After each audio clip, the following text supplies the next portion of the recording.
চাল কুমড়ো শুক্তো বানানোর জন্য চাল কুমড়োর খোলা ছাড়িয়ে গ্রেটারে গ্রেট করে নেব।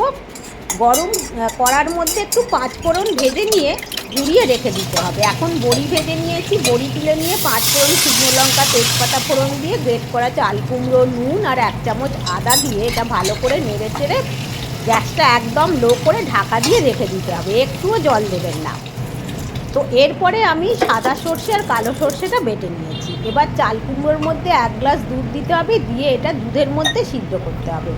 আর দিয়ে দিয়েছি বড়ি। এখনও কিন্তু গ্যাসটা লোতে রেখেছি, অল্প একটু চিনি দিলাম, সর্ষেটা জলে গুলে ছেঁকে নিয়ে দিতে হবে, আর 1 চামচ চিনি দিলাম। এবার নিম পাতাটাকে সাদা তেলে ভেজে নেব, নিম পাতাটা ভেজে নিয়ে এতে দিয়ে দেবো, তবেই তো শুক্তো হবে। তো এখন নিম পাতা বেশি দেবেন না, পরিমাণ মতো দেবেন। এবার মৌরিটা গুঁড়ো করে 1 চামচ মৌরি গুঁড়ো দিলাম, দিয়ে ভালো করে নেড়ে চেড়ে ঘি দিয়ে দেবো, ভালো ঘি, আর পাঁচফোড়নটা গুঁড়িয়ে নিয়ে দিয়ে দিলাম। ব্যাস, একদম রেডি চাল কুমড়োর শুক্তো। গরমে একদম প্রাণ ঠান্ডা হবে।